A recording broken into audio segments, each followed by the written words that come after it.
الله وكفى وسلام على عباده الذين اصطفى أما بعد فأعوذ بالله من الشيطان الرجيم بسم الله الرحمن الرحيم واعف عنا واغفر لنا وارحمنا أنت مولانا فانصرنا على القوم الكافرين. میرے محترم بزرگوں، دوستوں، ساتھیوں، اصل بیان تو میرے والد صاحب حضرت فیروز عبداللہ محمد صاحب دامت برکاتہم کا تھا، اور آپ کے امام صاحب کے اعزاز پر اور آپ حضرات کی محبت میں حضرت نے اپنے 2 شہروں کی ترتیب بھی ملتوی، بلکہ 3 شہروں کی ترتیب بھی ملتوی کر دی تھی، جہاں پر تقریباً 10-12 دن پہلے اعلان بھی ہو چکا تھا. لیکن حضرت علی رضی اللہ تعالیٰ عنہ فرماتے ہیں کہ میں نے اپنے رب کو اپنے ارادوں کے ٹوٹنے سے پہچانا. انسان ارادہ کچھ کرتا ہے، ہوتا وہی ہے جو اللہ تعالیٰ چاہتے ہیں. تو حضرت کی طبیعت 2 دن سے بہت ناساز ہے. سب سے پہلے تو آپ دعا فرمائیں اللہ تعالیٰ حضرت والد صاحب دامت برکاتہم کو صحت کاملہ عاجلہ مستمرہ نصیب فرمائے، بیماری کا نام و نشان مٹا دیں. اور حضرت کی آخر تک کوشش تھی چاہے بخار کی ہو لیکن میں رحیم خان پہنچ جاؤں، لیکن نہیں پہنچ سکے. انشاءاللہ اگلی مرتبہ پھر کبھی ترتیب بنے گی انشاءاللہ. میرے دوستوں اور ساتھیوں، اللہ تعالیٰ نے ہم سب کو یہ زندگی ایک دفعہ کے لیے دی ہے، بس ایک دفعہ کی یہ زندگی ہے. آپ لوگ ماشاءاللہ یہاں تعلیم حاصل کر رہے ہیں، پڑھ رہے ہیں. اللہ آپ سب حضرات کو اعلیٰ سے اعلیٰ نمبروں سے کامیاب فرمائے. لیکن خدا نہ خواستہ کوئی اسٹوڈنٹ اگر فیل ہو جائے تو اس کے پاس موقع ہوتا ہے کہ وہ اگلے سال محنت کر کے اور پھر پاس ہو جائے. لیکن یہ جو ہماری زندگی ہے یہ ایسی عجیب و غریب ہے، اس میں دوبارہ موقع نہیں ملے گا. دنیا کا یہ جو امتحان ہے یہ پھر بھی مشکل ہے کہ اس میں پتہ نہیں ہوتا کہ ایگزام میں کیا سوال آئیں گے، ہم جواب بھی لکھ پائیں گے نہیں لکھ پائیں گے. اور اگر کسی نے چیٹنگ کر لی، نقل کر لی تو اس کا پرچہ ہی ختم ہو جاتا ہے. آگے جگہوں پر سسپینڈ بھی کر دیتے ہیں ایسے کو. لیکن اللہ تعالیٰ کے اس دین میں اتنا مزہ ہے، اتنا مزہ ہے کہ اللہ تعالیٰ نے آخرت میں ہونے والے تمام کے تمام سوالات ہم لوگوں کو بتا دیے ہیں. ایک بھی ایسا سوال نہیں رکھا کہ وہاں تم سے یہ سوال ہوگا اور اس کا جواب ہمیں پتہ نہ ہو. ایک ایک چیز قرآن پاک میں اور حدیث میں حضور صلی اللہ علیہ وسلم نے بیان فرما دی. اللہ تعالیٰ نے قرآن پاک میں اور آپ صلی اللہ علیہ وسلم نے حدیث شریف میں سب کچھ بیان کر دیا کہ یہ تم سے سوالات ہوں گے، یہ اس کے جوابات ہیں. اس طرح تم زندگی گزارو گے تو تم کامیاب ہو جاؤ گے، اس طرح زندگی گزارو گے تو تم ناکام ہو جاؤ گے. اور جوابات کے بعد اللہ تعالیٰ نے چیٹنگ کی بھی اجازت دے دی. ایکو بند ہو سکتا ہے، یہ ایکو چل رہا ہے.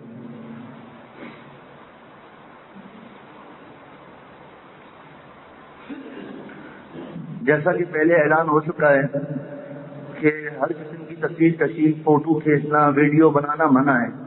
اور میں اپنے ساتھیوں سے کہتا ہوا آ رہا تھا کہ مجھے کوئی پریشانی بھی نہیں ہے کہ الحمدللہ یہ بات دیکھی ہے کہ جو اسٹوڈنٹ ہوتے ہیں اپنے بڑوں کی بات مانتے ہیں. پھر ہم تو آپ کے مہمان ہیں، تو مہمان کی وہ آپ کی صحت کا، مہمان کی ہر بات کا خیال رکھنا یہ اچھے میزبان کا بھی فرض ہے کہ وہ خیال رکھے. تو آپ لوگ میزبان ہیں، ہم آپ کے مہمان ہیں، اور ہمارا ایک ہی مطالبہ ہے کہ بیان میں کوئی ویڈیو اور تصویر نہ بنائے بس. تو اللہ تعالیٰ نے پرچوں کے سوالات بھی بتا دیے، جوابات بھی دے دیے، اور اس کے بعد چیٹنگ کی بھی اجازت دے دی. نقل، حضور صلی اللہ علیہ وسلم کی نقل کر لو. قرآن پاک میں اللہ تعالیٰ ارشاد فرماتے ہیں، قل اے محمد صلی اللہ علیہ وسلم آپ فرما دیجئے، ان کنتم تحبون اللہ، اگر تم اللہ تعالیٰ سے محبت کرتے ہو، اگر تمہارا دعویٰ یہ ہے کہ میں اللہ تعالیٰ سے محبت کرتا ہوں، جسے دعویٰ نہیں دلیل بھی چاہیے، فاتبعونی، میری اتباع کرو، یعنی حضور صلی اللہ علیہ وسلم کی نقل. حضور صلی اللہ علیہ وسلم کے طریقے سر سے لے کر پاؤں تک جناب رسول اکرم صلی اللہ علیہ وسلم کی ہر سنت پر ہم ایسے عمل کرنے والے بن جائیں کہ کوئی کافر بھی ہمیں دیکھے تو وہ پہچان لے کے یہ حضور صلی اللہ علیہ وسلم کا امتی جا رہا ہے۔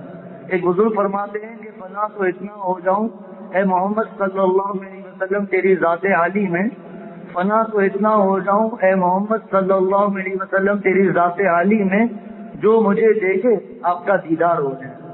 یعنی اس کا مطلب یہ نہیں ہے کہ ہمیں دیکھ کر نعوذ باللہ آپ صلی اللہ علیہ وسلم نظر آ جائیں گے، نہیں، مطلب یہ ہے کہ ہم ایسے بن جائیں کہ ہمیں دیکھ کر لوگ پہچان لیں کہ یہ آپ صلی اللہ علیہ وسلم کا امتی جا رہا ہے۔ سر سے لے کر پاؤں تک سر پہ دیکھیں آپ صلی اللہ علیہ وسلم کی سنت کیا ہے، کپڑے کیسے ہونے چاہیے، چہرہ کیسا ہونا چاہیے، بال کیسے ہونے چاہیے، دشمنوں کے ساتھ آپ صلی اللہ علیہ وسلم کے اخلاق کیسے تھے، دوستوں کے ساتھ کیسے تھے، پڑوسیوں کے ساتھ کیسے تھے، معاملات کیسے کرتے تھے، ہر بات میں آپ صلی اللہ علیہ وسلم کی نقل۔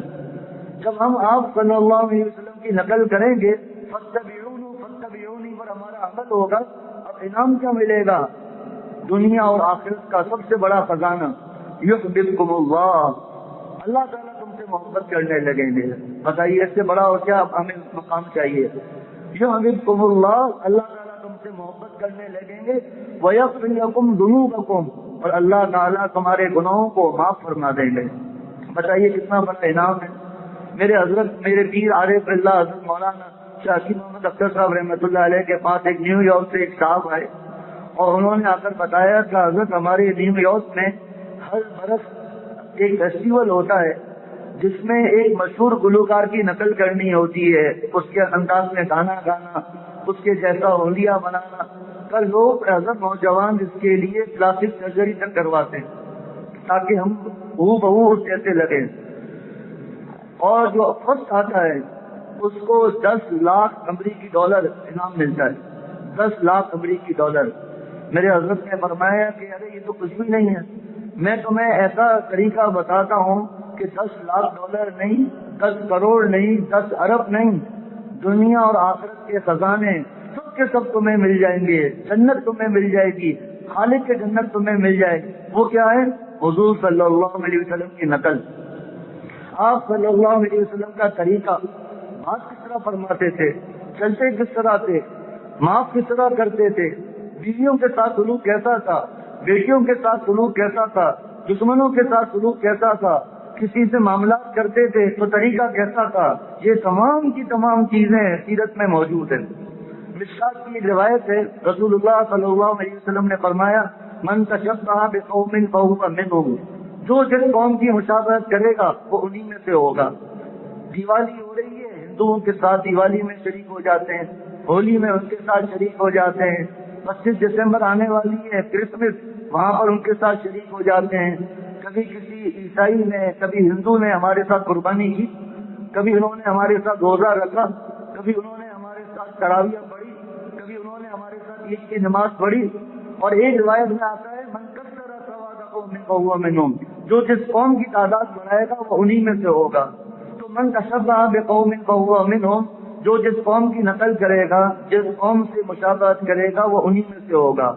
مشکات شریف حدیث کی ایک کتاب ہے، اس کی عربی میں ایک شرح ہے جس کا نام ہے مرقات، 11 جلدوں میں لکھی گئی ہے، 11 والیومز میں لکھی گئی ہے۔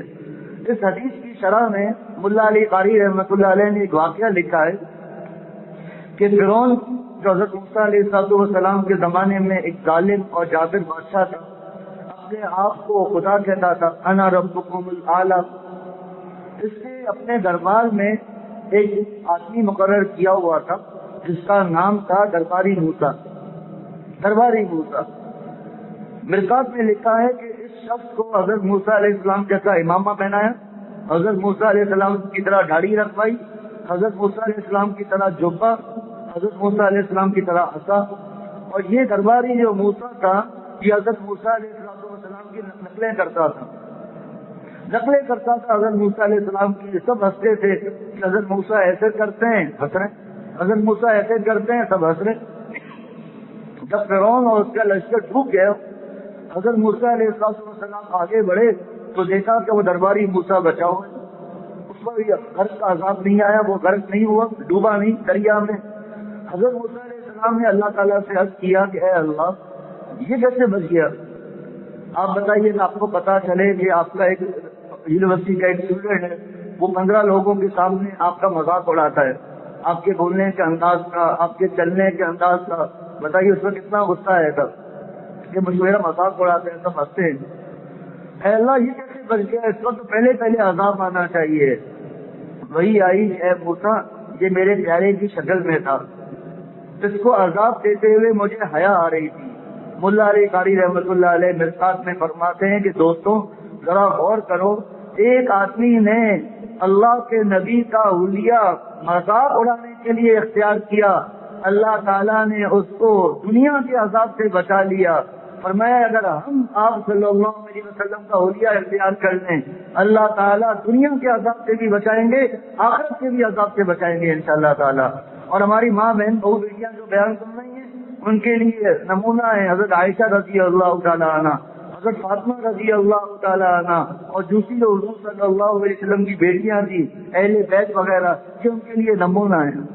میرے دوستوں اور ساتھیوں یہ دین کوئی مشکل نہیں ہے، دین کوئی مشکل نہیں ہے، بات یہ ہے کہ ہم نے دین کو مشکل بنا دیا ہے۔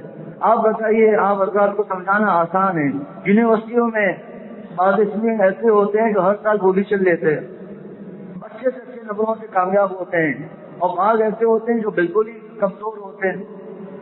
آپ بتائیے جو ہر سال پوزیشن لیتے ہیں ان کے لیے سلیبس کوئی مشکل ہے؟ وہ تو کہتے ہیں بالکل آسان ہے، اور جو بالکل کمزور ہے وہ کہے گا بہت مشکل ہے۔ اور اگر یہی سلیبس آپ کلاس 8 کلاس 5 کے اسٹوڈنٹ کو دکھا دیں وہ تو کہے گا ناممکن ہے، یہ پڑھنا ناممکن ہے۔ الحمدللہ ہم لوگ اللہ کا فضل ہے، اللہ نے عالم کروا دیا، اللہ حقیقتاً عالم بنوا دے۔ میرا چھوٹا بیٹا ہے محمد طلحہ، ابھی ماشاءاللہ حفظ ہوا ہے 12 سال کا، تو حدیث کی جو کتابیں ہوتی ہیں اصل بخاری شریف وغیرہ اس میں اعراب نہیں لگے ہوئے ہوتے، تو میرے بیٹے نے کہا کہ تو حافظ بھی ہے، ابا آپ اس کو کیسے پڑھ لیتے ہیں؟ مولانا کہنے لگے ابا آپ اس کو کیسے پڑھ لیتے ہیں؟ میں نے کہا کیوں؟ اعراب نہیں لگے ہوئے ہیں۔ اب یہ دیکھیں یہ سوال جو علماء ہیں وہ تو ہنسیں گے، اعراب نہیں لگے ہوئے تو کیا ہوا؟ ہم نے پڑھا ہے، ہمیں پتا ہے کیا زبر کہاں آئے گا، زیر کہاں آئے گا، تنوین کہاں ہے، یہ سب ہمیں پتا ہے، لیکن یہی چیز 12 سال کے بچے کے لیے ناممکن ہے۔ وجہ کیا ہے کہ اس نے اس فیلڈ میں قدم نہیں رکھا ہے۔ یہی بات دین کا معاملہ ہے کہ ہمیں دین مشکل اس لیے لگتا ہے کہ ہم عمل نہیں کرتے، ہم دین سیکھتے نہیں ہیں، ہم نے دین اللہ کے پیاروں سے سیکھا نہیں ہے، قرآن اور حدیث میں پڑھا نہیں ہے کہ دین کتنا آسان ہے۔ الدین کلہ یسر، دین تو پورا کا پورا آسان ہے، مزیدار ہے، آسان ہے، ہم نے مشکل کیوں لگتا ہے؟ ہم نے اس میں قدم ہی نہیں رکھا۔ جس سے بتائیے اگر دین مشکل ہے تو رمضان میں نماز پڑھنا کیوں آسان ہو جاتا ہے؟ مجھے آپ بتائیے کہ رمضان میں مسجد کی مسجدیں بھری ہوئی ہوتی ہے، وجہ کیا ہے؟ اگر دین مشکل ہے تو جمعے میں مسجد کیوں بھری ہوئی ہوتی ہے؟ اگر دین مشکل ہے تو عید کے روز نماز مسجد میں عیدگاہ میں نماز کیوں ہوتی ہے؟ اگر دین مشکل ہے تو جو آدمی اعتکاف میں بیٹھتا ہے وہ اعتکاف میں داڑھی منڈاتا ہے، وہ آدمی اعتکاف میں بیٹھ کر گانے سنتا ہے، وہ اعتکاف میں بیٹھ کر فلمیں دیکھتا ہے، لڑکیوں سے بات چیت کرتا ہے، نامحرم سے بات کرتا ہے، نماز اعتکاف میں چھوڑتا ہے۔ اللہ حج کا موقع آنے والا ہے، حج پہ کوئی جاتا ہے، 40 دن کا پیکج ہے، 40 دن 45 دن، ایسے لوگ ہیں جو ان 45 دنوں میں ماشاءاللہ ایک گانا نہیں سنتے۔ ایک تو ایسے ہیں جو گانے سنتے ہی نہیں ہیں، حرام ہے، فلمیں دیکھتے ہی نہیں ہیں، ڈرامے، کرکٹ میچ، فنی ویڈیو، گندی ویڈیو، ناچ گانے کے پروگرام دیکھتے ہی نہیں ہیں۔ لیکن وہ لوگ جو پورا سال پوری زندگی ہر وقت فلمیں گانے، پوری رات فلمیں گانے، لڑکیوں سے بات چیت، یہ آدمی بھی جب حج میں جاتا ہے گانے نہیں سنتا ہے، فلمیں نہیں دیکھتا ہے، بس 40 دن 45 دن داڑھی نہیں مڈاتا ہے۔ کیوں؟ کہ اگر دین مشکل ہے تو یہ گناہ حج میں بھی ہونے چاہیے۔ معلوم ہوا کہ اللہ تعالیٰ نے ہمیں گناہ سے بچنے کی طاقت دی ہے، اللہ تعالیٰ نے ہمارے اندر صلاحیت رکھی ہوئی ہے کہ ہم اس مختصر سی زندگی کو اللہ پر فدا کر دیں، اس مختصر سی زندگی کو اللہ پر قربان کر دیں۔ ایسے لوگ ہیں جو اللہ تعالیٰ کو ناراض نہیں کرتے، گناہ نہیں کرتے۔ میرے والد صاحب کے پاس خطوط آتے ہیں نوجوانوں کے، بڑوں کے، ہر عمر کے، کہ حضرت ہم ان گناہوں میں مبتلا ہیں، اللہ والے کسی کو بتاتے نہیں ہیں، حضرت میں فلمیں دیکھتا ہوں، حضرت میں گانے سنتا ہوں، میں شراب پیتا ہوں، میں یہ گناہ کرتا ہوں، میں وہ گناہ کرتا ہوں۔ حتیٰ کہ آپ یقین کریں ایک 17 سال کے نوجوان کا خط آیا، 17 سال کے نوجوان کا خط آیا۔ 17 سال کی عمر کیا ہوتی ہے، اس پر ایک واقعہ بھی میں سناؤں گا۔ 17 سال کے نوجوان کا خط آیا کہ حضرت مجھ سے ایک گناہ ہو گیا، میں 40 منٹ اللہ تعالیٰ کے آگے روتا رہا، گناہ ہو گیا، ایک گناہ 40 منٹ اللہ تعالیٰ کے آگے روتا رہا۔ بعضوں نے کہا جی گناہ سے کیا ہوتا ہے؟ گناہ سے اللہ تعالیٰ ناراض ہو جاتے ہیں۔ اور کیا مانتے ہو، عذاب نہیں آئے گا ہمارے اوپر، اللہ تعالیٰ ناراض ہو جائیں گے۔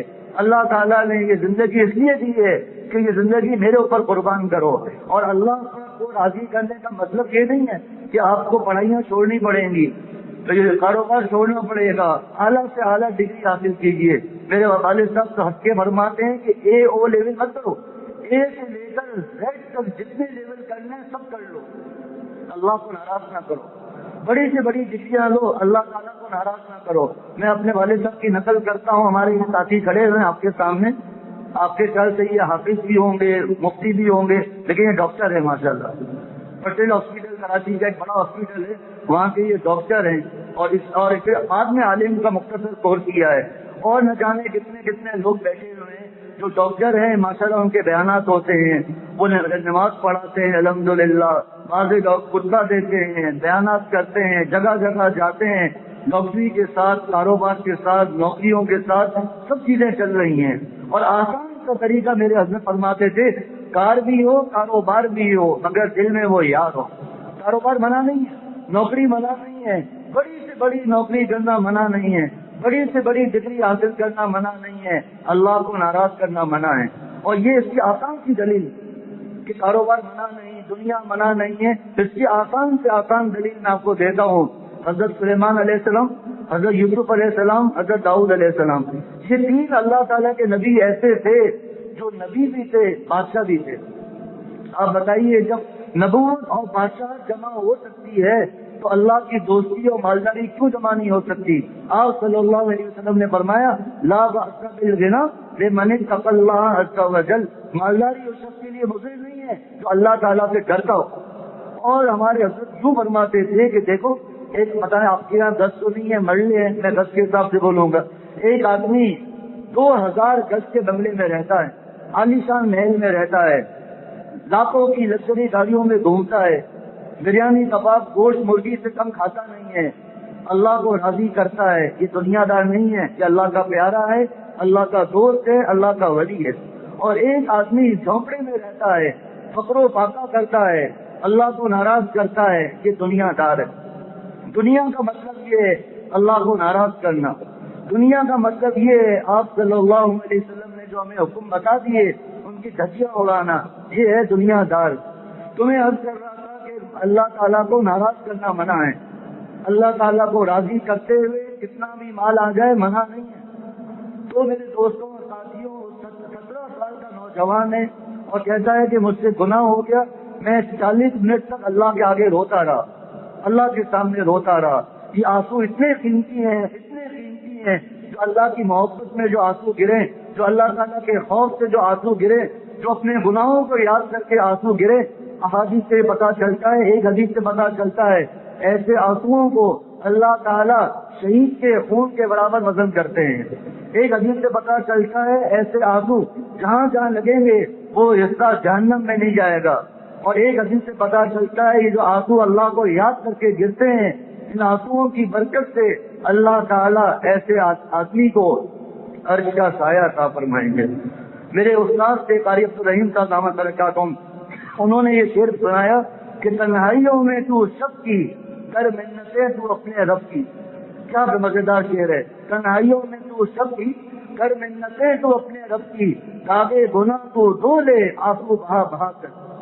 تنہائیوں میں تو سب کی کر منتیں تو اپنے رب کی، داغے گناہ تو دھو لے آنسو بہا بہا کے۔ اور اسی کو ایک حضرت والد صاحب فرماتے ہیں کہ عالم میں کہ بے لاک پڑا سوتا ہے، سب لوگ سو رہے گناہوں میں، عالم میں کہ بے لاک پڑا سوتا ہے، ہر ایک غفلت میں پڑا رہتا ہے، رات کے سناٹے میں مگر اے دوست تیرا نام لے کر کوئی روتا رہتا ہے.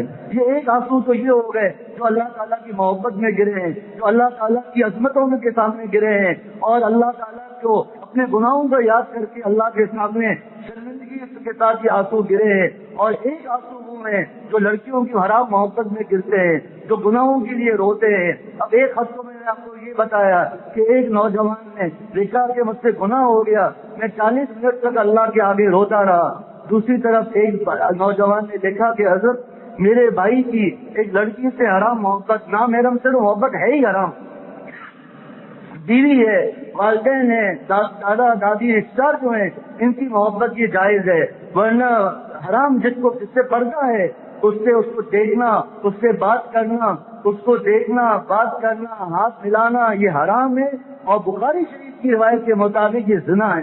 حدیث شریف میں آتا لعینانی تزنیانی, دونوں آنکھیں زنا کرتی ہیں. یہ کسی مولوی کی بات نہیں ہے, کسی پیر کی بات نہیں ہے, یہ آپ صلی اللہ علیہ وسلم کے قرآن کے بعد سب سے بڑی کتاب بخاری شریف کا یہ جملہ ہے. لعینانی تزنیانی, دو آنکھیں زنا کرتی ہیں, اور ان کا زنا کیا ہے؟ دیکھنا نامحرم کا. دونوں ہاتھ زنا کرتے ہیں, ان کا زنا کیا ہے؟ نامحرم کو ہاتھ لگانا. جی میرے دوستوں اور ساتھیوں, بخاری شریف تو کیا کہ میرے بھائی سے جو لڑکی ناراض ہو گئی, پوری رات وہ روتا رہا اور اپنے چچے کو گیلا کر دیا. اس آنسو کی اللہ کی نظروں میں کوئی قیمت نہیں ہے, کوئی قیمت نہیں ہے ان آنسوؤں کی. میرے حضرت نے فرمایا اللہ کے جو پیارے ہوتے ہیں ان کی تمنائیں ہوتی ہیں کہ میں اللہ کو اتنا راضی کروں, اتنا اللہ کی محبت میں رہوں کہ مولانا روم رحمت اللہ علیہ بہت بڑے صوفی بزرگ گزرے ہیں 800 برس پہلے, ولیوں کے سردار, اس زمانے کے بادشاہ شاہ خوارزم کے نواسے مولانا روم رحمت اللہ علیہ, وہ فرماتے ہیں اے دریغا اشک من دریا بدے, اے دریغا اشک من دریا بدے, تا نثار دل برے زیبا چودے. اے اللہ میں آپ کی محبت میں اتنا روؤں کہ میرے آنسو دریا بن جائیں. بتائیے ہو سکتا ہے؟ لیکن یہ اللہ کے پیاروں کی تمنا ہے کہ میرے آنسو دریا بن جائیں, ان میں تیرتا ہوا میں آپ کے پاس آ جاؤں. ایک بزرگ فرماتے ہیں کہ میرے حضرت فرماتے ہیں میں خانہ کعبہ میں تھا, اللہ تعالیٰ نے رونے کی توفیق عطا فرمائی, آنسو گر گئے, تو اسی پر میرے اشعار بن گئے کہ حضرت نے فرمایا کہ نہ گلوں سے مجھ کو مطلب, نہ گلوں کے رنگ و بو سے, کسی اور سمت کو ہے میری زندگی کا دھارا. سنیے, جو گرے ادھر زمین پر میرے اشک کے ستارے, یعنی جب آنسو گرے مساف کی زمین پر تو شاعر کہتا ہے میرے حضرت جو گرے ادھر زمین پر میرے اشک کے ستارے, تو چمک اٹھا فلک پر میری بندگی کا تارا. وہی حدیث کی طرف اشارہ ہے کہ اللہ کی محبت میں جو آنسو گرتے ہیں ان کا کیا مقام ہے. اور اللہ کے نبی نے ہمیں اور زیادہ آسان کر کے دکھا دیا, ابکو فإن تبکو فتباکو, رو اگر رونا نہیں آتا تو رونے والوں جیسی شکل بنا دو, رونے والوں جیسی شکل بنا دو, تمہارا کام بن جائے گا. لعنین المذنبین احب الی من زجل المتبعین, کہ جو گناہگار اپنے گناہوں پر اللہ کے سامنے روتا ہے اس کے یہ رونے کو اللہ تعالیٰ فرشتوں کی تسبیحات سے زیادہ محبت کرتے ہیں. اس کے مبارک یہ آنسو ہیں جو اللہ تعالیٰ کی محبت میں روتے ہیں. میرے دوستوں اور ساتھیوں, اللہ کا احسان ہے ہم لوگ تو پھر بھی مسلمان ہیں. اللہ اتنے پیارے ہیں جو جوش میں آئے دریا رحم کا, گبرے سب تالا ہوئے فقر اولیاء. جب اللہ کی رحمت کو جوش آتا ہے تو 100 سال کے کافروں کا سردار نہ صرف مسلمان ہوتا ہے بلکہ ولیوں کا سردار ہو جاتا ہے. اس کی 2 آسان مثالیں پھر ایک واقعہ سناؤں گا. حضرت عمر رضی اللہ تعالیٰ عنہ ابھی مسلمان نہیں ہوئے ہیں, کائنات کا بدترین گناہ کرنے جا رہے ہیں. وہ گناہ کیا تھا؟ آپ صلی اللہ علیہ وسلم کو شہید کرنے جا رہے تھے. بتائیے اس سے بڑا کوئی گناہ ہو سکتا ہے؟ اس سے کوئی بڑا گناہ کوئی ہو سکتا ہے کہ حضور صلی اللہ علیہ وسلم کو شہید کرنے جا رہے تھے, لیکن جب اللہ تعالیٰ نے ایمان سے نواز لیا تو کیا مقام ملا کہ 40 نمبر پہ مسلمان ہوئے, لیکن اللہ تعالیٰ نے دوسرے نمبر پر لے کر آ گئے. کیا اللہ تعالیٰ نے حضرت عمر رضی اللہ تعالیٰ عنہ کو مقام دیا کہ آپ صلی اللہ علیہ وسلم نے فرمایا لو کان بعدی نبی لکان عمر, اگر میرے بعد کوئی نبی ہوتا, اگر میرے بعد کوئی نبی ہوتا تو وہ عمر ہوتا. کیا اللہ تعالیٰ نے حضرت عمر رضی اللہ تعالیٰ عنہ کو مقام دیا. اسی طرح حضرت خالد بن ولید رضی اللہ تعالیٰ عنہ ابھی مسلمان نہیں ہوئے ہیں. غزوہ احد میں ان کی وجہ سے, ان کی تدبیر کی وجہ سے 70 صحابہ شہید ہوئے. 70 صحابہ شہید ہوئے. آپ صلی اللہ علیہ وسلم کا دندان مبارک شہید ہوئے، خون نکلا، کتنی تکلیفیں آئی، لیکن جب یہ مسلمان بنے تو اللہ تعالیٰ نے کیا لقب دیا؟ سیف اللہ، اللہ کی تلوار۔ اتنے بہادر تھے کہ چند لوگوں کے ساتھ ہزاروں کافروں میں گھس جاتے تھے، گاجر اور مولی کی طرح ان کو کاٹتے رہتے تھے۔ کیا اللہ تعالیٰ نے ان کو مقام دیا؟ ابو جہل آپ صلی اللہ علیہ وسلم کا سب سے بڑا دشمن تھا۔ جب یہ مرا تو اس کا بیٹا اکرمہ کہنے لگا کہ اب میں آپ صلی اللہ علیہ وسلم سے پہلے سے زیادہ دشمنی دکھاؤں گا، لیکن فتح مکہ کے موقع پر اکرمہ بھی ہو گئے رضی اللہ تعالیٰ عنہ۔ بتائیے کیا مقام ملا؟ اتنے بڑے بڑے گناہ کرنے والے جب انہوں نے ایمان کا لائے، کلمہ پڑھا، اللہ تعالیٰ نے ان کو صحابہ بنا دیا، آپ صلی اللہ علیہ وسلم کے پیارے ساتھیوں میں شامل کر دیا، ان کو لقب مل گیا، رضی اللہ عنہم ورضوا عنہ مل گیا۔ بتائیے کیا اللہ تعالیٰ کی محبت ہے۔ غزوہ احد میں 16 سال کا میں نے کہا تھا واقعہ سناؤں گا، لیکن دیکھیے 41 تک کا وقت ہے، 41۔ حضرت حمزہ رضی اللہ تعالیٰ عنہ آپ صلی اللہ علیہ وسلم کے پیارے چچا، غزوہ احد میں وحشی، اب ہم کہیں گے رضی اللہ تعالیٰ عنہ، حضرت وحشی رضی اللہ تعالیٰ عنہ نے ان کو شہید کر دیا، اور اس بے دردی سے شہید کیا کہ کان نکال دیے، آنکھیں نکال دی، پیٹ چاک کر دیا، اس بے دردی سے شہید کیا۔ آپ صلی اللہ علیہ وسلم کو انتہائی صدمہ ہوا، فرمایا کہ انہوں نے میرے ایک چچا کو مسلح کیا ہے، مسلح کہتے ہیں کان ناک وغیرہ کاٹ دینا، میں 70 کافروں کے ساتھ ایسا کروں گا۔ قرآن پاک کی آیت نازل ہوئی، وَإِنْ عَاقَبْتُمْ فَعَاقِبُوا بِمِثْلِ مَا عُوقِبْتُمْ بِهِ وَلَئِنْ صَبَرْتُمْ لَهُوَ خَيْرٌ لِّلصَّابِرِينَ۔ اے میرے مدنی صلی اللہ علیہ وسلم، جتنا انہوں نے آپ کو ستایا ہے آپ بھی اتنا ستا سکتے ہیں، لیکن اگر آپ صبر کر لیں تو یہ اللہ تعالیٰ کو پسندیدہ ہے۔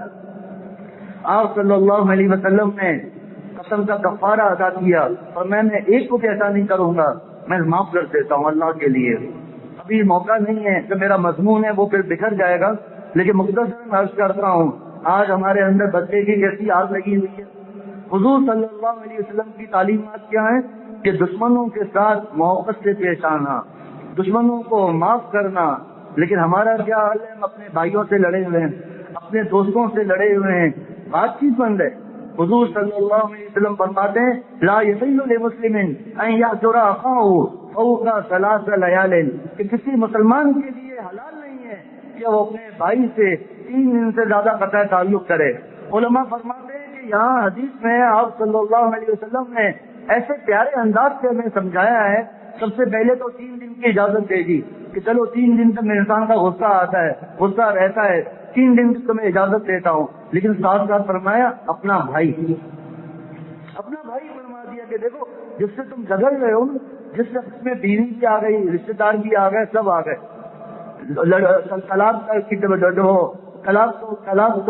دو، یا شوہر نے بیوی کو گھر سے نکال دیا یا بیوی کو شوہر کے گھر سے چلی گئی، نہ ایک دوسرے سے بات چیت کرنے کے لیے تیار ہیں۔ یقین کریں کتنے لوگوں کا پتہ چلا اور مانتے ہیں کہ ہاں ایسا ہی ہے کہ غصہ 3 دن تک کے ہوتا ہے، اس کے بعد ہماری انا ہوتی ہے۔ شوہر کہتا ہے میں کیوں جاؤں بیوی کے پاس اس کو لینے کے لیے، بیوی کہتی ہے میں کیوں جاؤں شوہر کے پاس، شوہر کو چاہیے کہ مجھے لینے آئے، اپنا شوہر جاتا ہے نہ بیوی آتی ہے، آخر نوبت آتی ہے طلاق کی۔ نقصان کس کا ہوتا ہے؟ شوہر صاحب دوسری جگہ شادی کر لیتے ہیں، بیوی عزت گزار کر دوسری جگہ شادی کر دیتی ہے، برباد ہوتے ہیں بچے بیچارے۔ انہوں نے کیا قصور کیا؟ ایک بزرگ فرماتے ہیں یاد رکھو میرا تجربہ یہ ہے کہ دوسری شادی عام طور پر ناکام نہیں ہوتی، یہ خلا اور طلاق کے بعد جب دوسری شادی ہوتی ہے وہ عام طور پر ناکام نہیں ہوتی۔ کیوں؟ کہ میاں بیوی میں جھگڑوں کو نقصان دیکھ لیا، جھگڑوں کو نقصان کوئی جھکنے کے لیے تیار نہیں ہے کہ میں کیسے معافی مانگوں، میں کیسے جھکوں۔ اگر لڑکی وہ لڑکی کے گھر والے کہتے ہیں تو لڑکی ہے، اس کا مطلب یہ تھوڑی ہے لڑکی ہر جگہ جھک جائے گی۔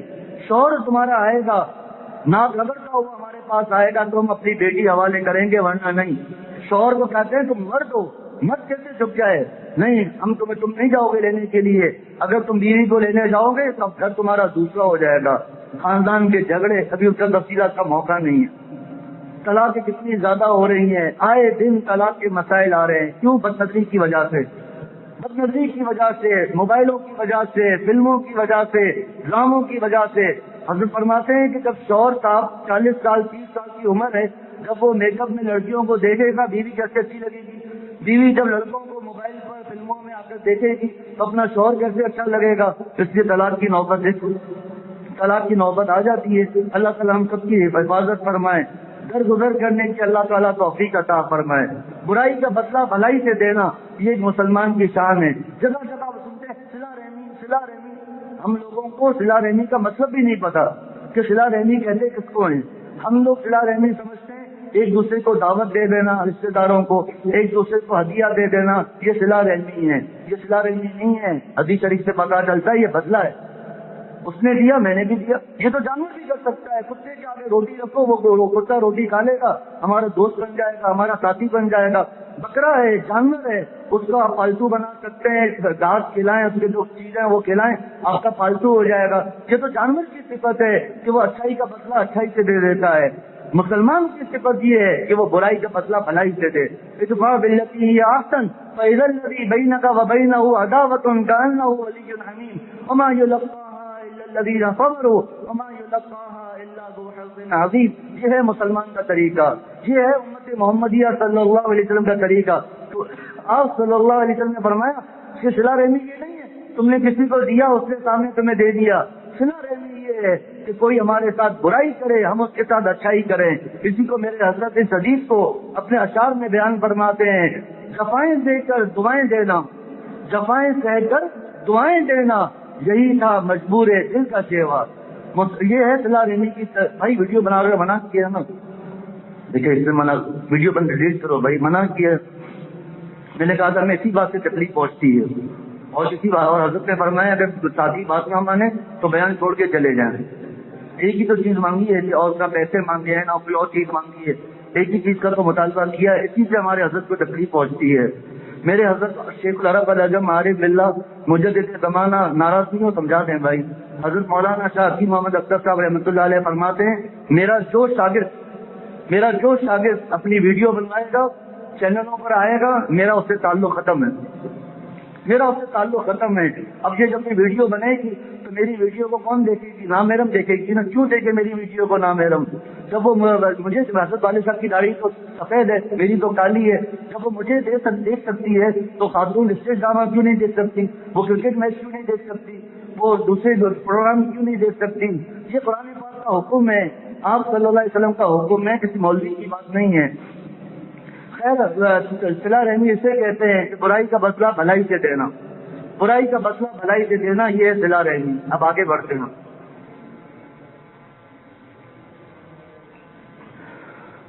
یہ جو واقعات میں سنا رہا ہوں میرے مرشد نے 4 جمعے ایک ہی قرآن پاک کی آیت پڑھی، اللہ یجتبی الیہ من یشاء. اس آیت کے ذیل میں 4 جمعے مسلسل بیان کیے اور ایسے لوگوں کے واقعات سنائے ہیں کہ جو گناہوں کے چیمپئن تھے لیکن جب انہوں نے توبہ کی تو اللہ تعالیٰ نے ان کو اپنا پیارا بنا دیا. 2 واقعات میں نے بیان نہیں کیے، اشارہ کر دیا، بلکہ 3. حضرت عمر رضی اللہ تعالیٰ عنہ، حضرت خالد بن ولید رضی اللہ تعالیٰ عنہ اور حضرت اکرمہ رضی اللہ تعالیٰ عنہ. اب آئیے 4تھا واقعہ. حضرت ویشی رضی اللہ تعالیٰ عنہ جب شہید کیا حضور کو اتنا غم ہوا. اب سنیے وہی آئی کہ اے محبوب صلی اللہ علیہ وسلم آپ ویشی کو اسلام کی دعوت دیجیے. دیکھیے یہ ہے ہمارا مذہب، یہ ہے اللہ تعالیٰ کی محبت. میں کہتا ہوں 2 آیتیں کوئی ملا کر پڑھ لینا انشاءاللہ، ایک 4 سپارے کی، ایک 24 سپارے کی، سب مایوسیاں ختم ہو جائیں گی. بعض لوگ کہتے ہیں جی میرے اتنے گناہ ہیں اللہ تعالیٰ مجھے کیسے معاف فرمائیں گے؟ فرمایا کہ یہ شخص بظاہر تو عاجزی کر رہا ہے لیکن اس سے بڑا کوئی متکبر نہیں ہے. ارے تمہارے گناہ اتنے ہو گئے کہ اللہ تعالیٰ معاف نہیں کر سکتے. فرمایا کہ اگر زمین سے لے کر آسمان تک ریت کے ذرات کے برابر، سمندر کے جھاگ کے برابر، دریا کے قطروں کے برابر ہمارے گناہ ہو جائیں، اللہ تعالیٰ سے 4 شرطوں کے ساتھ معافی مانگیں گے، اللہ تعالیٰ تمام کے تمام گناہوں کو معاف فرما دیں گے. پہلی آیت ان اللہ یغفر الذنوب جميعا، اللہ تعالیٰ تمام گناہوں کو معاف فرما دیتے ہیں، جس کی تفصیل اس واقعے کے آخر میں آئے گی. دوسری آیت ایسی آیت ہے، ایسی مزیدار آیت ہے، مزہ آ جائے گا. وَمَن يَغْفِرُ الذُّنُوبَ إِلَّا اللَّهُ، اور ہے کون اللہ کے علاوہ جو گناہوں کو معاف فرمائے؟ بتائیے کیسی یہ آیت ہے؟ یہ آیت ہے حضرت فرماتے ہیں کہ جو اپنے گناہ کر کے اللہ کے آگے روتا ہے، یہ شخص عاصی ہو سکتا ہے، نافرمان ہو سکتا ہے، گناہگار ہو سکتا ہے، لیکن بے وفا اور غدار نہیں ہو سکتا ہے. جو اپنے گناہوں پر روئے، جو میں نے شعر پڑھا تھا، تنہائیوں میں تو شب کی کر منتیں تو اپنے رب کی، تاکہ گناہ تو دو لے آنسو بہا بہا کر. تو میرے دوستوں اور ساتھیوں، وہی آئی کہ آپ ویشی کو اسلام کی دعوت دیجیے. رسول اللہ صلی اللہ علیہ وسلم الی الویشی یدعو الی الاسلام. میرے حضرت نے یہ واقعہ پورے حوالوں کے ساتھ، تفسیر خازن وغیرہ کے حوالوں کے ساتھ بیان کیا ہے. حضور صلی اللہ علیہ وسلم نے قاصد کو بھیجا کہ جاؤ ویشی کو اسلام کی دعوت دو. قاصد وہاں پہنچا اور کہا کہ آپ کو اسلام کی دعوت دی جا رہی ہے، اور یہ دعوت صرف ویشی کو نہیں آئی، ہم میں سے ہر ایک کو اسلام کی دعوت آئی ہے. ہم میں سے ہر ایک کے پاس اسلام کی دعوت آ چکی ہے. قرآن پاک ہمارے پاس موجود ہے، احادیث ہمارے سامنے موجود ہیں، سیرت کی کتابیں ہمارے سامنے موجود ہیں، سب کچھ موجود ہے. حتیٰ کہ حضرت امام ابو حنیفہ رحمۃ اللہ علیہ فرماتے ہیں آج سے تقریباً 1200-1300 برس پہلے اگر کوئی ایسا علاقہ ہو جہاں پر کوئی مبلغ نہ پہنچے، کوئی داعی نہ پہنچے، کوئی نبی نہ پہنچا ہو، فرمایا کہ کسی طرح ان کے پاس اسلام کی دعوت نہ پہنچی ہو، لیکن اس علاقے والوں کو اس بات پر ایمان لانا ضروری ہے کہ اللہ ہے. یہ کون ہے جو وقت میں سورج کو نکالتا ہے، وقت پر غروب کرتا ہے؟ یہ کون ہے جو ہواؤں کو چلاتا ہے؟ یہ کون ہے جو سمندر کی موجوں کو چلاتا ہے؟ یہ کون ہے جس نے سمندر میں اتنا گہرا اور کھٹا کر دیا؟ یہ کون ہے؟ یہ کون اللہ ہے؟ یہ کون ہے جس نے ناپاک کچرے کو اتنے پیارے انسان کو بنا دیا؟ اللہ تعالیٰ ارشاد فرماتے ہیں هل اتى على الانسان حين من الدهر لم يكن شيئا مذكورا، کہ انسان پر ایک ایسا وقت بھی آیا تھا کہ جب وہ کوئی قابل قدر چیز نہیں تھا. ہم تھے ہی نہیں. ہم چاولوں میں آئے، ذرات میں آئے، فروٹ میں آئے، پانی میں آئے. یہ نعمتیں ہمارے والدین کے پاس پہنچی، خون بنا، پھر ہماری پرورش ہوئی. کتنا آسان ہے اللہ تعالیٰ کو پہچاننا، مشکل نہیں ہے. تو دل میں تو آتا ہے، نظر نہیں آتا. اے ربا تو دل میں تو آتا ہے، نظر نہیں آتا. میں جان گیا تیری پہچان یہی ہے. حضرت ویشی رضی اللہ تعالیٰ عنہ کے پاس جب اسلام کی دعوت پہنچی، کہنے لگے کہ قرآن پاک کا مجھے پتا چلا ہے کہ قرآن پاک میں یہ آیت ہے. انہوں نے آیت نہیں پڑھی، میں آیت پڑھ رہا ہوں. والذین لا يدعون مع اللہ الہا آخر ولا يقتلون النفس التي حرم اللہ الا بالحق ولا يزنون ومن يفعل ذلك يلقى اثاما. فرماتے ہیں اس آیت سے پتا چلتا ہے ان من قتل او زنا او اشرک، جو قتل کرے، زنا کرے، شرک کرے، اس کے لیے قرآن میں آتا ہے یضاعف له العذاب، اللہ تعالیٰ اس کو دگنا عذاب دیں گے. حضرت ویشی فرماتے ہیں وَأَنَا فَعَلْتُ ذَلِكَ كُلَّهُ، میں نے تو یہ تمام گناہ کیے ہیں. فَكَيْفَ تَدْعُونَنِي إِلَى الْإِسْلَامِ، آپ مجھے کیسے اسلام کی دعوت دے رہے ہیں؟ اب وقت بہت مختصر ہے. آپ ذرا دیکھیے گا کہ حضرت ویشی کے نخرے، ان کا پیغام آنا، اور ایک قاتل کے لیے جس نے حضور صلی اللہ علیہ وسلم کے پیارے چچا حضرت حمزہ کو شہید کیا ہو، ان کو اسلام کی دعوت دینے کے لیے کس طرح آیت پر آیتیں نازل ہو رہی ہیں. اب پہلی آیت نازل ہو رہی ہے ایک قاتل کے لیے، الا من تاب وآمن وعمل عملا صالحا فاولئک یبدل اللہ سیئاتہم حسنات. اے محبوب صلی اللہ علیہ وسلم، آپ ویشی کو بتا دیجئے اگر وہ توبہ کر لے، ایمان لے آئے، نیک عمل کرتا رہے تو ہم اس کی برائیوں کو نیکیوں سے بدل دیں گے. قاصد پہنچا حضرت ویشی کے پاس کہ یہ آیت آپ کے لیے نازل ہوئی ہے. حضرت ویشی رضی اللہ تعالیٰ عنہ نے فرمایا نخرا ھذا شرط شدید، یہ شرط تو بڑی شدید ہے. لعلی لا اقدر علیہ، میں شاید اس پر قادر نہ ہوں گا. اتنی مشکل شرط ہے، میں ایمان تو لے آؤں گا، توبہ کر لوں گا اور ساری زندگی نیک عمل کرتا رہوں، یہ مجھ سے نہیں ہو سکتا. ساری زندگی نیک عمل کرتا رہوں. قاصد آیا، دوسری آیت نازل ہو رہی ہے ان اللہ لا یغفر ان یشرک بہ ویغفر ما دون ذلک لمن یشاء. آپ ویشی کو بتائیے کہ اللہ تعالیٰ شرک کو معاف نہیں فرمائیں گے، شرک کے علاوہ جتنے گناہ ہیں جس کو چاہوں گا میں معاف کر دوں گا. قاصد پہنچا کہ ویشی تمہارے لیے دوسری آیت نازل ہو رہی ہے. حضرت ویشی رضی اللہ تعالیٰ عنہ نے فرمایا ابھی بھی اس میں کچھ شبہ ہے. لا ادری یغفر لی ام لا، اللہ تعالیٰ فرماتے ہیں جس کو میں چاہوں گا اس کو میں معاف کروں گا، ہو سکتا ہے اللہ تعالیٰ مجھے چاہے ہی نہیں، میں تو ایمان لے آؤں، شرک سے بھی بچ جاؤں، اور جب آخرت میں پیشی ہو تو اللہ تعالیٰ فرمائے ویسی ٹھیک ہے تم نے اعمال کر لیے، ہم تجھے چاہتے ہی نہیں ہیں. پھر نخرہ آ گیا، قاصد پہنچا. اب وہ آیت نازل ہو رہی جو میں نے پڑھی تھی، قل یا عبادی الذین اسرفوا علی انفسہم لا تقنطوا من رحمت اللہ. اے محمد صلی اللہ علیہ وسلم آپ فرما دیجئے میرے ان بندوں سے جنہوں نے اپنی جانوں پر ظلم کر لیا. میرے حضرت فرماتے ہیں یہ تفصیل نہیں ہے، لطائف ہے کہ اللہ تعالیٰ فرما رہے ہیں میرے بندوں سے فرما دیجئے جنہوں نے اپنی جانوں پر ظلم کیا. ہمیں کیا مطلب؟ اے میرے بندوں تم چاہے لاکھوں ٹن شراب پی لو، لاکھوں سنیما دیکھ لو، لاکھوں گانے سن لو، لاکھوں شراب پی لو، لاکھوں زنا کر لو، لاکھوں دفعہ سود لے لو، رہو گے میرے بندے ہی. کتنے بھی گناہ کر لو، کتنے بھی گناہ کر لو، رہو گے ہمارے بندے. یا عبادی میرے بندے. کیا اللہ تعالیٰ کا ہم پر اپنے بندوں پر ناز ہے کہ ہم اتنے گناہ گار ہیں، ہمارے پیٹ میں گندگیاں پیشاب پخانہ بھرا ہوا ہے، ہم سراپا نجاست ہے، ہم سراپا گناہ ہیں، لیکن اللہ تعالیٰ فرما رہے ہیں کہ میرے گناہ گار بندوں سے فرما دیجیے لا تقنطوا من رحمت اللہ، اللہ کی رحمت سے نا امید مت ہونا.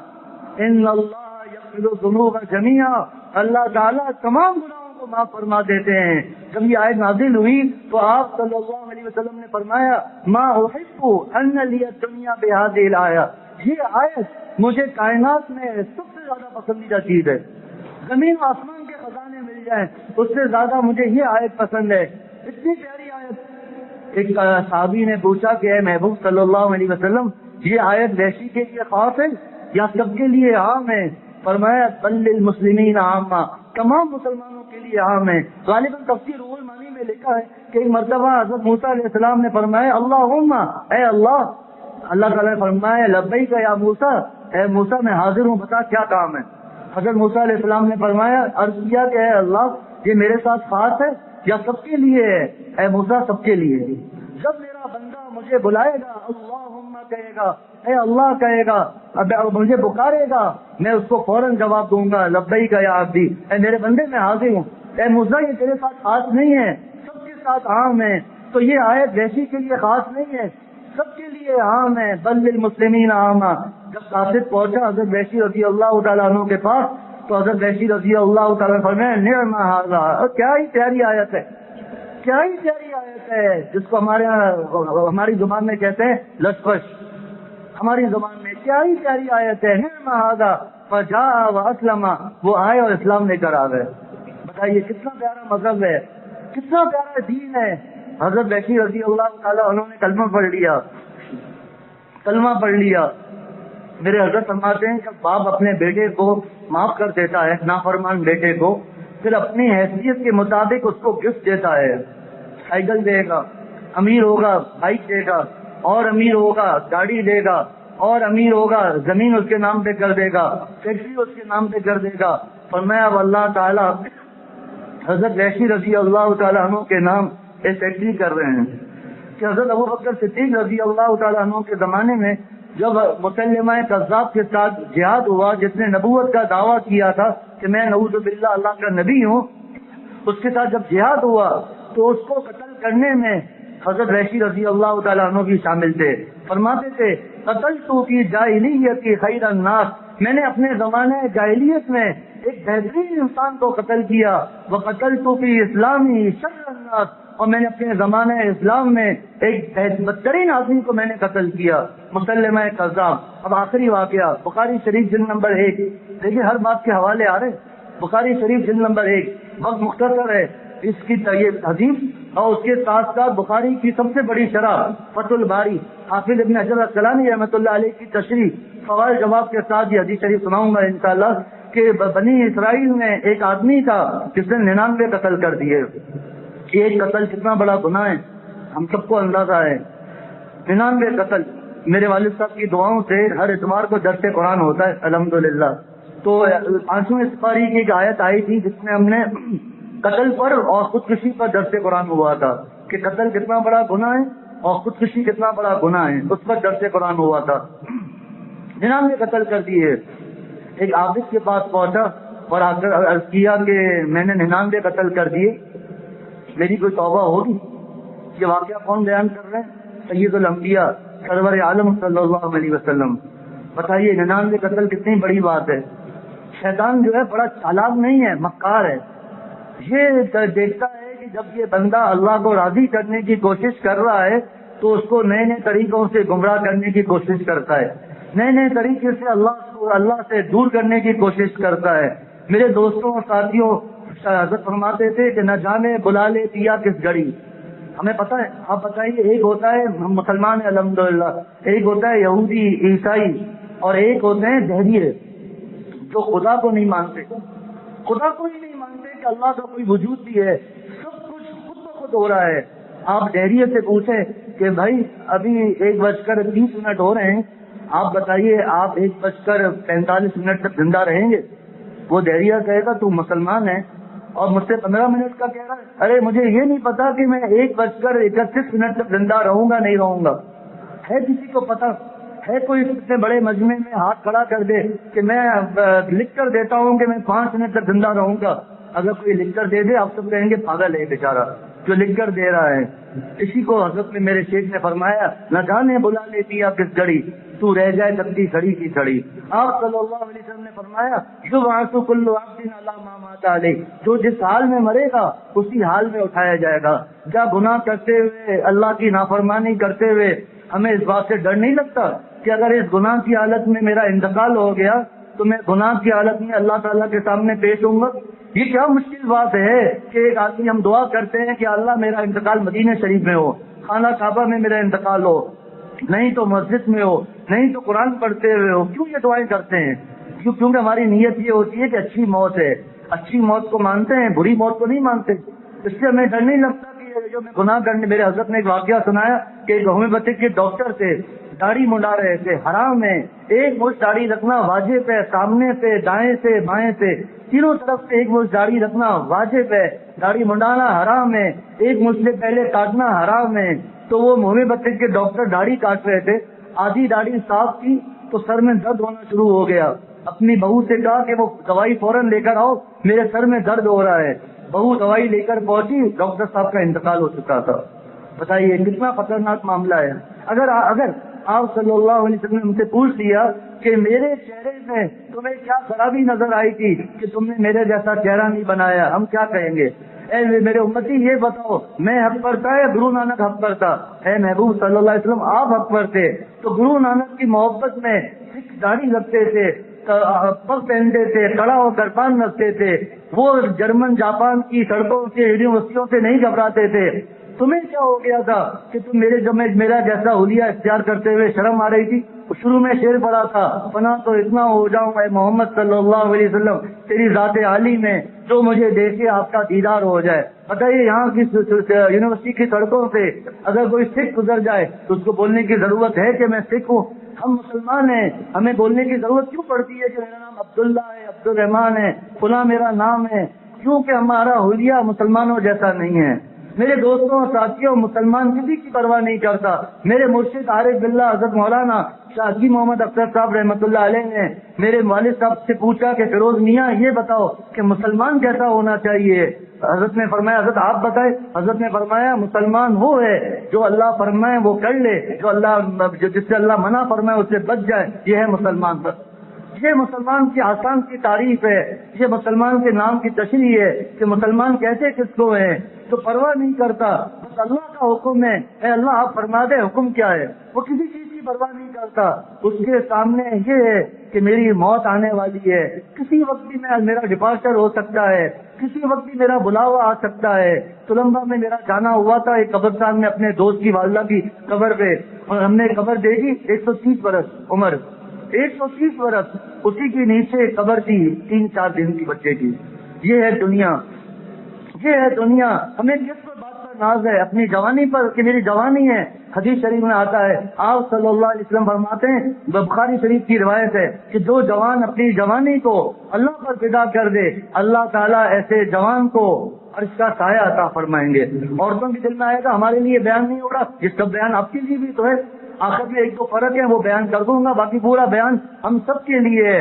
حضرت فرماتے تھے کہ جو جوان اپنے حدیث شریف ہے، جو جوان اپنی جوانی کو اللہ پر فدا کرے گا، وہ جوان کو اللہ تعالیٰ عرش کا سایہ عطا فرمائیں گے۔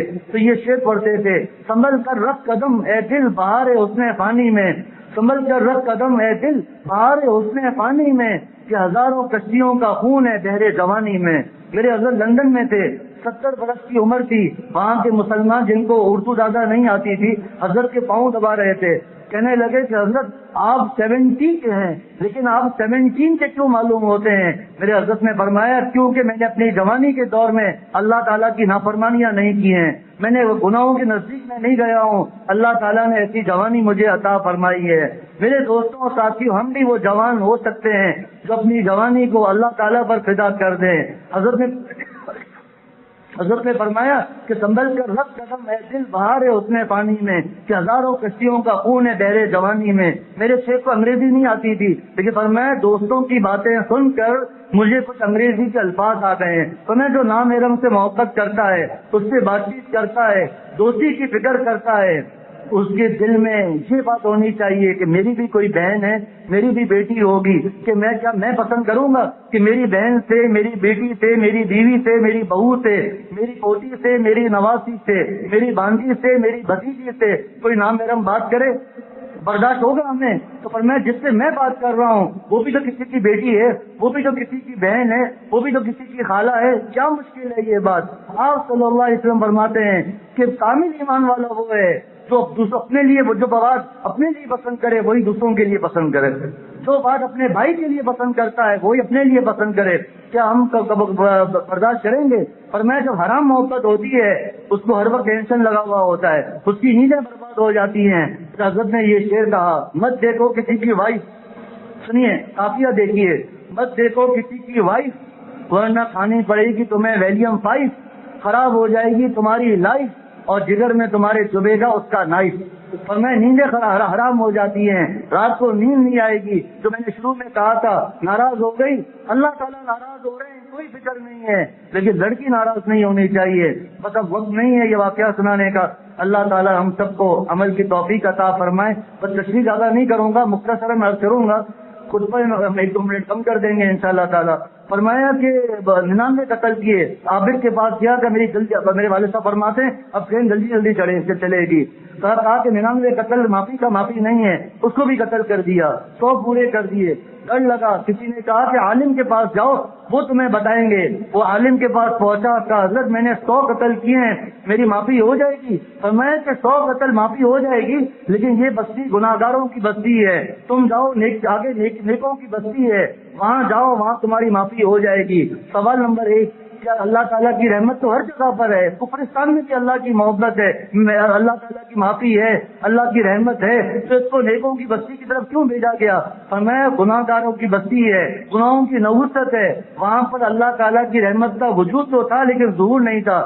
آپ بتائیے سنیما ہاؤس میں ہزاروں اللہ تعالیٰ کی نافرمانیاں ہو رہی ہیں، سب مل کر گناہ کر رہے ہیں، وہاں بیٹھ کر کوئی آدمی مصلی بچھا کر نماز شروع کر دے تو جو سنیما بیٹھے ہوئے ہیں وہ بھی اس کو جھوٹے ماریں گے، نالائق، شرم نہیں آتی؟ اتنے گناہ ہو رہے ہیں تو یہاں پر اللہ سے معافی مانگ رہا ہے، کیوں کہ اللہ کی رحمت نہیں ہے گناہوں کی نحوست کی وجہ سے اللہ کی رحمت کا ظہور نہیں ہو رہا ہے۔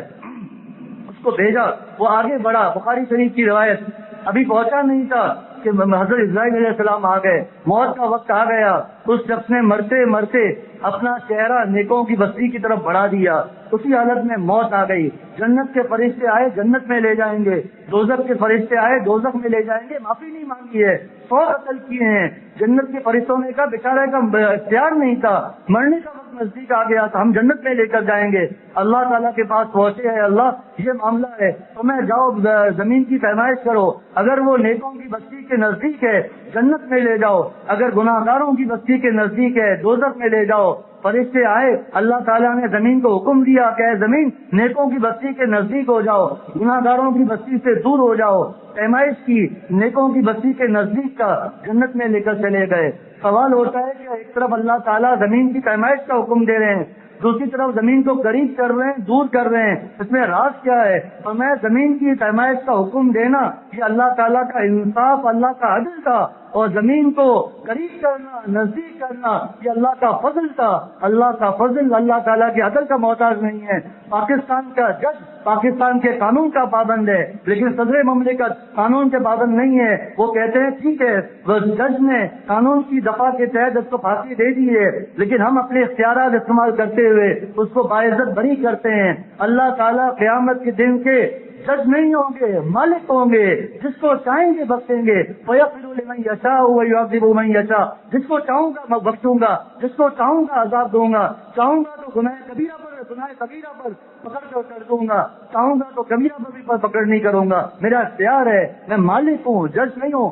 قیامت کے دن کا آخری سوال، بیان ختم۔ فرمایا کہ یہ بتائیے کہ 100 قتل ہیں، حقوق العباد ہیں، حقوق العباد تو اللہ تعالیٰ معاف نہیں کر سکتے، یہاں 100 قتل حقوق العباد، قصاص نہیں، دیت نہیں، اللہ تعالیٰ نے کیسے معاف کر دیا؟ فرمایا حافظ ابن حجر عسقلانی رحمۃ اللہ علیہ فرماتے ہیں، بخاری شریف کے سارے 14 جلدوں میں یا 12 جلدوں میں فرماتے ہیں، میں 1 لاکھ حدیثوں کا حافظ ہوں، میں قرآن پاک کی آیتیں حدیث کو اپنے سامنے لکھ رکھا اور ان کی روشنی میں فیصلہ لکھتا ہوں کہ جس کو اللہ تعالیٰ معاف کرنا چاہتے ہیں اور وہ صاحب حق کا حق ادا نہیں کر سکتا، بے بس ہے، مجبور ہے، اللہ تعالیٰ قیامت کے دن ان صاحب حقوق کو اتنا دے دیں گے کہ وہ اس سے راضی ہو جائیں گے، اللہ تعالیٰ مغفرت فرما دیں گے۔ آخری بات، جو خدا 100 قتل کے مجرم کو معاف کر سکتا ہے، 100 قتل کے مجرم، وہ ہمارے گناہوں کو معاف نہیں کر سکتا؟ 4 شرطوں کے ساتھ گناہ معاف ہے، ندامت طاری ہو جائے، افسوس گناہ سے الگ ہو جائے، پکا ارادہ کر لیا کہ اب میں گناہ نہیں کروں گا۔ نمبر 4، جس کا حق مارا اس کا حق واپس کر دے۔ اللہ تعالیٰ ہم سب کو عمل کی توفیق عطا فرمائیں۔ وآخر دعوانا الحمدللہ۔